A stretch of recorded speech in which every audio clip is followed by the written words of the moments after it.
오늘 제목은 공동체를 와해시키는 갈등의 불씨입니다. 하나님께서는 자신의 백성으로 삼으신 이 이스라엘 공동체에 가장 중요한 기초 단위는 가정이라는 것을 잘 아셨습니다. 오늘 본문의 법률은 그렇게 소중한 하나님 백성의 가정들이 배우자에 대한 배신과 의심으로 인해서 심각하게 와해될 수도 있는 문제를 어떻게 처리할 것인지 아주 구체적으로 지시하는 명령입니다. 그런데 깊은 이해 없이 표면적으로만 이 본문을 읽고 오해를 하면 이 현대를 살아가는 우리의 눈에는 이 법 자체가 매우 불평등해 보이고, 특히 여성분들의 시각에서 잘못 이해하면 왜 여자한테만 이래? 이렇게 하나님께 대해서, 하나님 말씀에 대해서 불신과 원망을 내비칠 수도 있는 그런 내용입니다.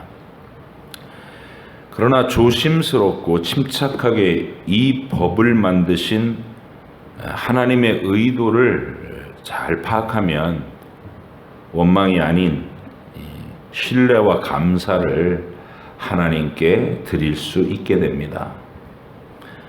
결론적으로 말하면 이 법은 이 간음의 죄에 대한 엄중한 경고이면서 동시에 당시에 사회적 약자였던 여인들을 보호해 주시기 위한 하나님의 아주 자상한 안전장치였다는 사실입니다. 어째서 그런지 귀를 기울여 주시기 바랍니다. 아담이 타락한 이래로 인류 역사에서 이 남편과 아내가 만나서 가정을 이룰 때 언제나 어느 시대나 강력한 권력을 가진 쪽은 남자 쪽이었습니다. 아내들은 심각할 정도로 약자였죠. 이 불평등과 억압된 고통은 최근에 들어와서야 선진국들을 중심으로 여성 해방 운동이 일어나고 여권이 신장되고 이렇게 해서 많이 해소된 듯이 보여도 여전히 현재 진행형의 부조리와 모순, 억압과 착취가 계속되고 있습니다. 하나님은 타락한 인간 남성들이 자신들의 죄성으로 여인들을 얼마나 착취하고 학대할 것인지를 잘 알고 계셨습니다. 하나님께서 원래 창조하신 사랑의 세계에서는 결코 일어날 수 없고 일어나서도 안 될 그런 폭력과 착취가 아담과 하와가 불러들인 죄로 인해서 인류 전체를 고통의 수렁 속으로 빠뜨린 것입니다. 그걸 예고하시는 거예요. 죄를 불러들인 하와는 자신의 후예가 될 여인들 전체를 심각한 고통 속으로 끌고 들어갔습니다. 하나님은 여인들에게 해산의 수고와 남편의 지배가 숙명처럼 계속되는 역사를, 인류의 역사를 예고하셨어요. 그것은 하나님께서 하와의 선택에 대한 벌로 그렇게 잔인하게 수천 년간 여자들을 괴롭히시겠다는 것이 아니고 하나님이 하신 게 아니에요. 그들의 그 잘못된 선택이 가져온 남자의 타락한 이기심과 폭력성이 이 땅의 역사 내내 여인들을 계속해서 괴롭힐 것이라는 것을 알려주시는 겁니다. 물론 죄를 불러들인 일에서 남자도 결코 제외가 될 수 없죠. 남자들은 전쟁으로 인한 죽음과 또 혹독한 노동의 고통 없이는 가족을 책임질 수가 없도록 그렇게 하셨습니다. 그래서 인류 역사 내내 남자들은 전부 일찍 죽어요. 전쟁으로 죽고 강제노역에 죽고. 하나님께서는 뱀의 말을 듣고 지극히 사악하고 배은망덕한 선택을 해서 하나님과의 관계가 단절되어 버린 인류에게 구원을 갈망하지 않을 수 없도록 이 땅에 태어나서 육체적인 죽음으로 일단 땅에서의 삶을 마감할 때까지의 그 인생이라는 기간을 수고와 슬픔 가운데 지나도록 기본적인 세팅을 그냥 그렇게 두신 거예요. 하나님이 고약하게 막 비틀어서 고생시키는 게 아니라 자기들이 만들어내는 죄성을 고스란히 그 비참함을 겪도록 그냥 하셨다는 겁니다.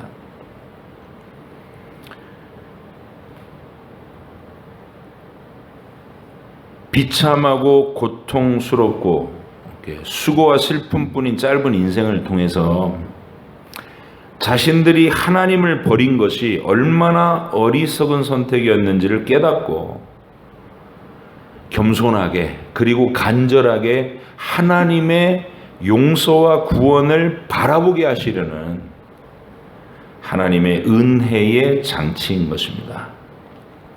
죄를 짓고 하나님하고 관계가 깨졌는데도 하나님이 너희들이 인생 편안하게 해줄게. 그리고 그냥 편안하고 환난과 재난도 없고 서로 막 갈등과 어떤 부조리 불합리 이런 것도 없고 전쟁도 없고 그렇게 지 마음대로 편안하게 살도록 내버려뒀다면 죄 자체가 하나님처럼 되겠다는 교만의 끝인데 그 교만이 어디까지 이를까요? 사람이 건강하고 돈 많고 능력이 출중하고 하는 일마다 잘 되면 사람은 하나님을 찾지 않습니다.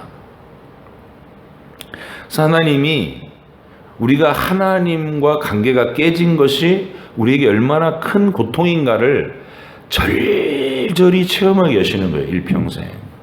그러면서 하나님을 간절히 찾도록 하시는 하나님의 사랑의 다가오심입니다. 제가 이 부분을 먼저 강조해서 설명드리는 것은 이 젠더 갈등이라고 하는 자기잣대를 가지고 이렇게 섣부르게 이 오늘 본문의 말씀에 하나님 말씀에 접근하지 않기를 바라섭니다.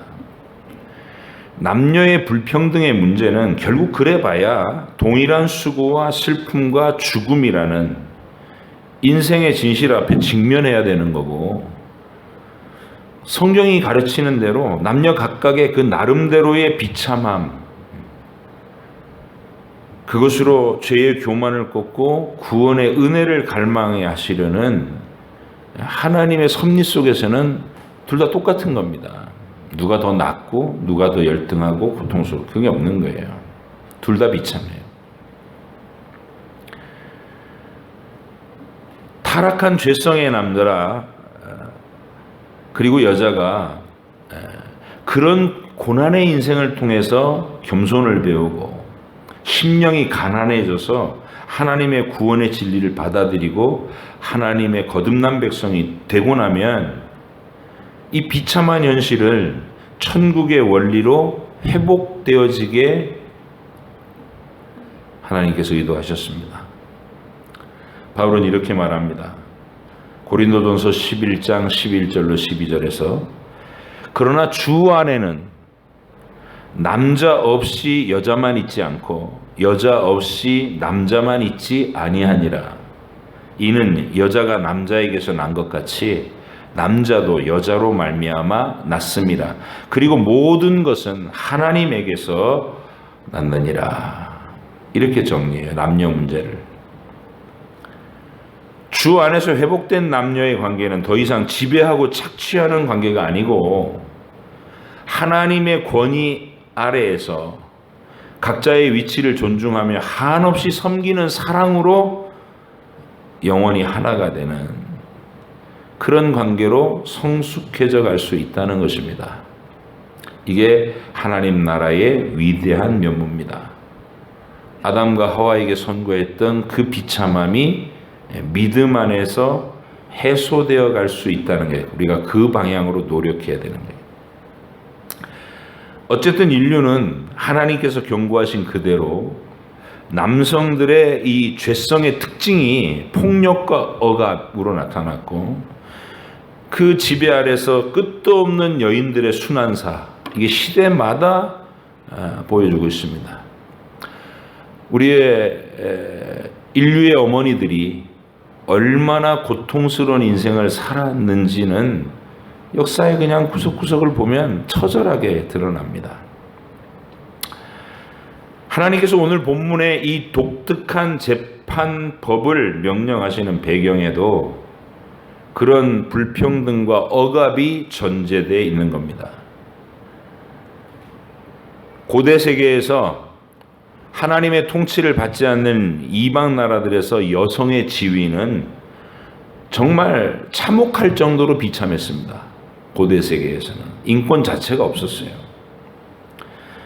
이스라엘 밖에 바벨론, 아수르, 엘람 및 티그리스 강변의 누지, 유프라테스 강변의 갈그미스 등등, 여기를 수메르 문명 지역이라 그래요. 수메르 문명의 발상지.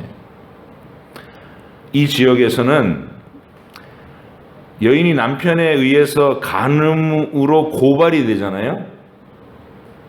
그러면 여자를 깊은 강물에다 던졌다고 합니다. 그러면서 하는 말이, 여자가 익사해버리면 이 간음죄에 대한 신의 벌을 받았다, 이렇게 말하고, 가까스로 헤엄쳐서 살아나오면 무죄를 선언한 것이라면서 사면했다고 해요. 무자비하죠. 강물에다 그냥 던져버린대요.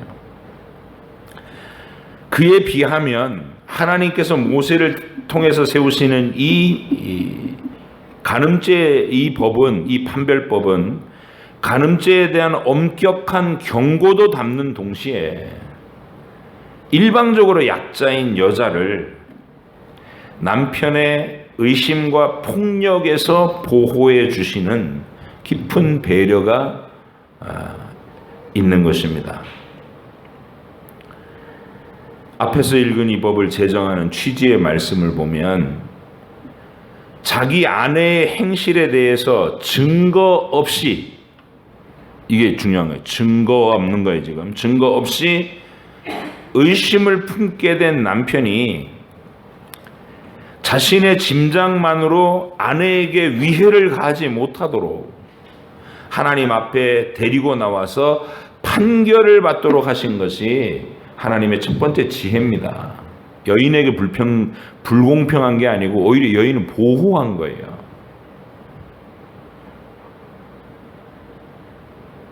발전된 오늘날에 있어서도 여전히 가정 안에서의 의심과 폭력은 법이 미처 다 보호해 주지 못합니다. 개입이 다 안 돼요. 그래서 그 가정이라는 울타리 안에서 벌어지는 참혹한 학대와 살인이 얼마나 많이 벌어집니까?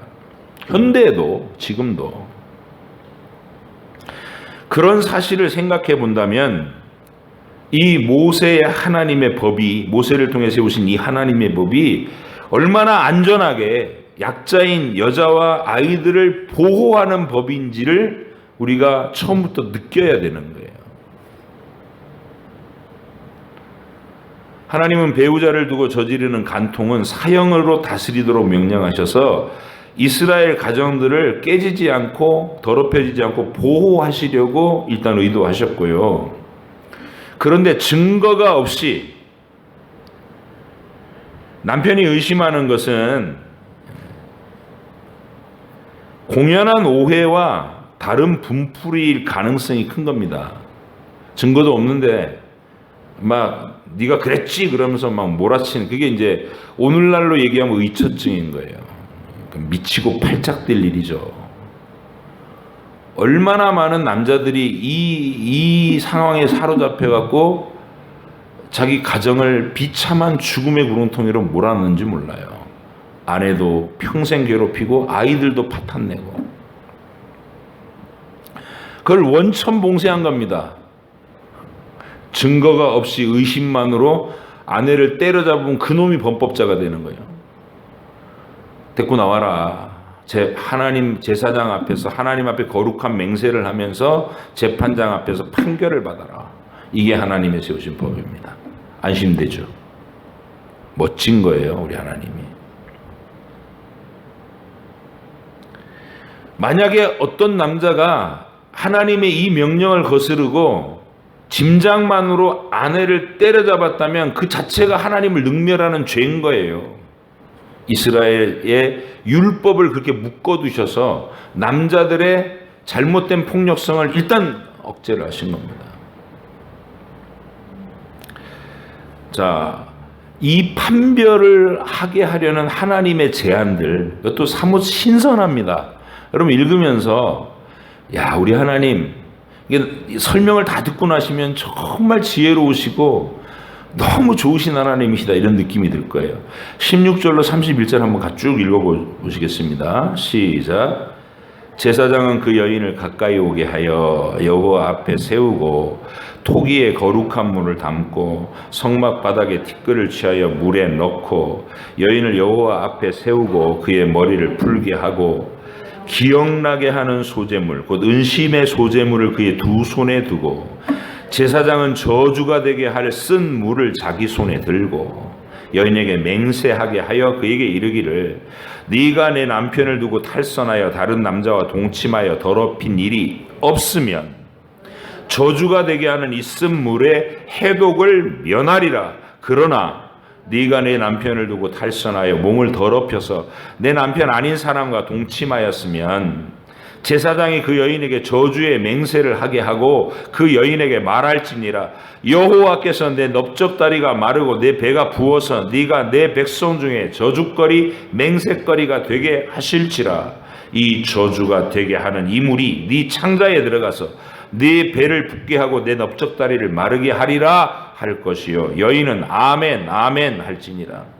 제사장이 저주의 말을 두루마리에 써서 그 글자를 그 쓴 물에 빨아 넣고 여인에게 그 저주가 되게 하는 쓴 물을 마시게 할지니 그 저주가 되게 하는 물이 그 속에 들어가서 쓰리라. 제사장이 먼저 그 여인의 손에서 의심의 소재물을 취하여 그 소재물을 여호와 앞에 흔들고 제단으로 가지고 가서 제사장은 그 소재물 중에서 한 움큼을 취하여 그 여자에게 기억나게 하는 소재물로 제단 위에 불사르고 그 후에 여인에게 그 물을 마시게 할지라. 그 물을 마시게 한 후에 만일 여인이 몸을 더럽혀서 그 남편에게 범죄하였으면 하면 그 저주가 되게 하는 물이 그의 속에서 들어가서 쓰게 되어 그의 배가 부으며 그의 넓적다리가 마르리니 그 여인이 그 백성 중에 저주거리가 될 것이니라. 그러나 여인이 더럽힌 일이 없고 정결하면 해를 받지 않고 임신하리라. 이는 의심의 법이니 아내가 그의 남편을 두고 탈선하여 더럽힌 때나 또는 그 남편의 의심이 생겨서 자기 아내를 의심할 때에 여인을 여호와 앞에 두고 제사장이 이 법대로 행할 것이라. 남편은 무죄할 것이요 여인은 죄가 있으면 당하리라. 얼핏 보면 완전히 남자 편에 서서 막 이렇게 옹호하시는 듯한 말씀으로 전개되는데 내용은 간단해요. 어떤 물을 마시게 하라는 거예요. 물을. 여기서 우리가 정말 주목해야 되는 점은 하나님께서 그 의심받는 아내에게 마시도록 하는 것이 치명적인 해를 끼치는 무서운 독극물이 아니라는 점입니다. 이게 하나님의 지혜입니다. 토기에다가 제사를 위해 구별한 거룩한 물을 담고 성막 바닥에 흙먼지를 살짝 긁어서 약간 넣고 그리고 먹으로 저주의 문구를 썼던 두루마리를 그 물에 빨아서 만든 물일 뿐이에요. 물리적으로 보면, 의학적으로 보면 최악의 경우라도 설사나 한 번 하면 끝나요. 설사도 안 나요. 이런 물을 먹으면 흙 조금 들어가고 먹물 들어갔다고 아무런 해가 끼쳐져요. 의학적으로는 그런 물이에요. 다만 거기에 더해지는 것은 저주의 맹세와 하나님 앞에 하나님의 판결을 요청하는 제사뿐입니다. 만일 내가 숨긴 죄가 있다면 죽어도 좋다라는 맹세를 하라는 거예요. 자, 여기서부터가 이제 우리가 깊이 묵상해야 될 내용입니다. 다른 건 설명할 필요가 없어요. 그냥 그런 물을 마시게 하고 저주의 맹세를 하고 하나님 앞에 판결을 받아라 이렇게 얘기인데 이 결과에는 정말 많은 경우의 수가 있습니다. 먼저 남편의 경우입니다. 첫째는 진짜 아내에게 참담한 배신을 당했는데 증거를 잡지 못한 남편이 있다고 합시다. 첫 번째 경우이죠. 이 경우에도 하나님께서는 남편 자신이 분노하여 폭력을 행사하거나 자신의 잣대로 보복을 하는 죄를 범하지 않도록 하나님이 막아주시는 겁니다. 아무리 억울하고 분해도 죄를 범한 아내에게 대한 판결을 하나님의 손에 맡기는 것으로 눈물을 머금은 겸손한 경건을 표현하도록 이스라엘의 남자들에게 요구하신 겁니다. 판결을 하나님께 맡겨라. 원수를 네가 갚지 마라. 남편은 성실했고 아내가 사악한 경우라면 하나님께서 남편을 대신하여 응분의 벌을 내리시겠다는 약속이 전제돼서 상처받은 남편들을 위로할 수 있었을 겁니다. 이게 첫 번째 경우입니다. 두 번째 경우는 공연히 아내에게 의심의 화살을 돌리는 어리석은 남편의 경우입니다. 정말 못 말리는 남자의 죄성으로 그럴 수 있어요. 이 사람은 하나님 앞에서 제사장과 여러 증인들 앞에서 엄중히 맹세하고 물을 마신 아내가 아무런 해를 입지 않고 결백이 증명돼 버리면 이 고약한 남편은 그냥 끝낼 수 없습니다. 이게 이 법의 취지예요. 의심되는데요. 끌고 가고 재판받겠어요? 아닌 걸로 드러나서 아무런 해를 입지 않았어요. 그러면 아이고 아니네요 이러고 갈 수 없어요. 그 실추된 아내의 명예, 모욕을 끼친 장인 장모의 그 상한 마음 어떻게 할 거냐는 거예요. 이 판결법을 통해서 아내가 정결하다는 결론이 나면 아내를 의심하고 억울하게 몰아붙였던 이 남편은 자신이 아내를 모욕한 데 대해서 장인에게 은 100세겔을 지불해야만 한다는 그 규정이 신명기 22장 19절에 명시되어 있습니다. 100세겔을 내라. 이 금액은 일반적인 남자가 아내와 결혼하기 위해서 처가의 장인 장모한테 지불해야 되는 결혼 지참금의 3배가 넘는 금액이에요. 만만치 않은 벌금이죠. 아내의 무죄가 증명되고 끝나는 것이 아니고 그녀의 명예와 처가 부모의 명예가 여러 증인들 앞에서 회복되도록 정하신 엄중한 조치가 있다는 것입니다. 통쾌하시죠? 하나님이 이렇게 하시는 분이라고요. 자, 세 번째 경우는 실제로 다른 남자와 간통을 저질렀는데 들키지 않은 여인의 경우도 생각해 볼 수 있죠. 들키지 않았을 뿐만 아니라 그 마음도 완악하고 강팍해서 하나님 앞에서의 맹세도 두려워하지 않는 인물이라면, 진짜 악녀라면 하나님께서 친히 그 여자를 벌하시겠다는 하나님의 의도가 이 명령의 취지입니다. 그 정도로 사악한 여자가 있다면 내가 죽이겠다 이 말이에요. 그런데 여기에도 그런 경우에도 하나님의 지혜가 가미된 천차만별의 사례가 있을 수 있다는 겁니다. 맹세의 물을 먹고 끝까지 무죄한 것처럼 뻗대다가, 그죠? 어디 보자 이러면서 하나님 저주의 맹세를 안 믿어. 그래서 이까진 물이 나를 넘어뜨려? 그리고 하나님 무시하고 꿀꺽 마셨는데 그 자리에서 꼬꾸라지는 사람도 있을 거예요. 하나님이 개입하시면, 그죠? 나답과 아비후를 불살라 버리신 것처럼 뻔뻔하고 파렴치한 죄악의 끝을 다니는 악녀라면 하나님 그렇게 하시겠다는 거예요. 또 다른 여자는 지금 당장은 완악하지만, 그래서 회개를 표명하거나 잘못을 시인하거나 하진 않지만, 다른 면에서 하나님께서 판단하시기에 오래 참으심의 여지가 있어서 그 자리에서는 안 꼬꾸라졌는데, 그 여자에게 다른 고난을 계속 보내셔서 스스로 깊이 뉘우칠 기회를 주시는 그런 여자도 있을 겁니다. 하나님은 그렇게 각자의 분량을 알고 계시는 분이니까 그분의 판결은 그럴 수 있다는 거예요. 하나님 마음속 생각까지도 다 아시고 살아오는 내내 그 사람의 행적을 다 아시기 때문에 그 수많은 각각의 경우에 합당한 다루심으로 각 사람을 다루실 것입니다. 그게 우리가 성경에서 아는 하나님입니다.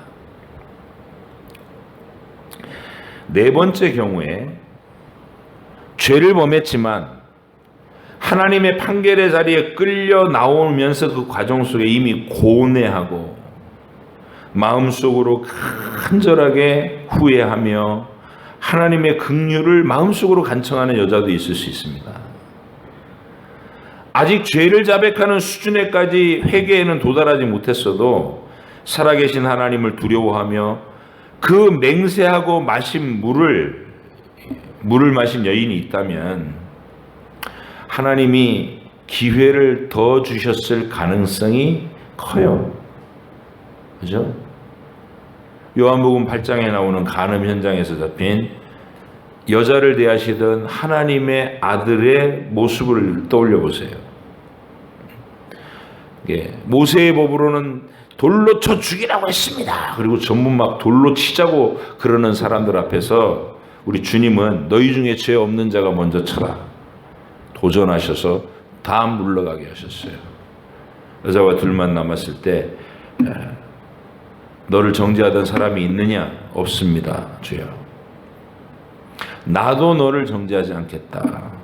가서 죄와 더불어 싸우고 이겨라. 기회를 주십니다. 그리고 그 여자가 받을 저주의 몫은 우리 주님이 십자가에서 대신 받으신 거예요.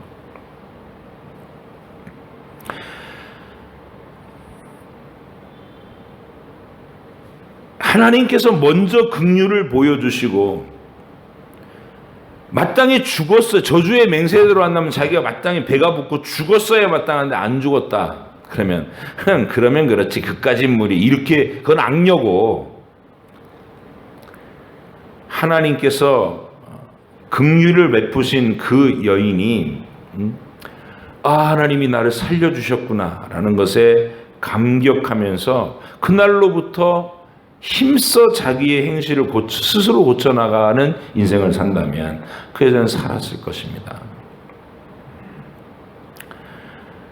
다섯 번째 경우, 죄를 범했고 꼬리는 잡히지 않았지만 그 재판까지 이르는 동안에 두려움과 자책감에 압도되어서 남편과 제사장 증인들 앞에서 자백을 하며 통곡하는 여인도 있을 수 있겠죠. 제가 그랬습니다. 그러면서. 그러면 곧바로 끌려나가서 돌로 쳐 죽였을까요? 그렇지 않습니다. 하나님께서는 긍휼과 은혜의 하나님이십니다. 하나님의 본심은 죽이고 망하게 하려는 것이 결코 아닙니다. 회개하고 돌이키고 새롭게 하고 가정을 회복시키는 것이 하나님의 마음입니다. 만약 죄를 범한 아내가 진정으로 통곡하며 자백하면 남편의 마음을 위로하시고 감화시키셔서 두려움으로 덜덜 떨며 엎드린 그 아내를 용서할 놀라운 사랑이 그 속에서 솟구칠 수 있습니다. 이게 성령께서 하시는 일입니다. 1907년 평양 대부흥은 그런 신기한 일들이 수천 명이 모인 군중들 안에서 이루어지던 겁니다. 길손주 목사님 자체가 6천 명의 회중 앞에서 자기가 친구가 죽으면서 내 재산을 우리 아내가 글자도 쓸 줄 모르고 법에 어두우니 내 친구인 자네가 이 재산을 잘 정리해서 내 아내와 자식들이 평생 고생하지 않고 살 수 있도록 잘 처리해 주게. 그러면서 죽었어요.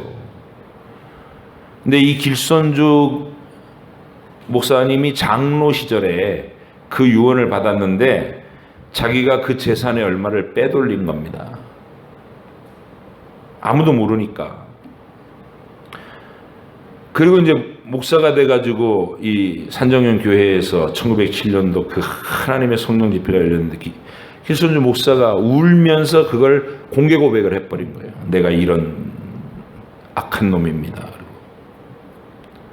그러고 나니까 막 회중 가운데 살인한 사람, 간음을 저질렀던 사람, 사기쳤던 사람, 이런 사람 전부 다 일어나서 회개를 자복하고 그걸 옆에서 들은 가족들이 끌어안고 용서하고 그게 1907년도 성령께서 큰 부흥을 부으시던 현장의 내용입니다. 온 세계가 놀랐어요. 하나님은 그런 분입니다. 자, 이제 결론입니다. 어떠신가요? 이 본문을 우리가 이제 이렇게 이해하고 나면 어떤 경우의 수라도 분노한 남편이 직접 아내를 응징하거나 또는 단순히 의심이 생긴 것만으로 평생 학대하며 폭력을 행사하는 그 참혹한 경우와는 전혀 다른 공평하고 정의롭고 따뜻하고 아름다운 결말이 항상 나타나게 되지 않겠습니까? 하나님의 지혜에 맡기는 이스라엘의 법, 거기에 순종하면 그렇게 되는, 회복이 되는 거예요. 하나님께서는 이런 깊은 배려와 사랑을 전제로 이 법을 명령하고 계신 겁니다.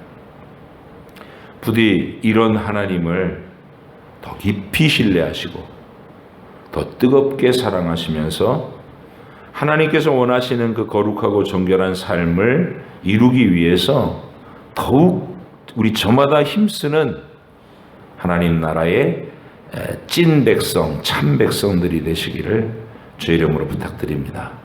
기도하겠습니다. 하나님 아버지.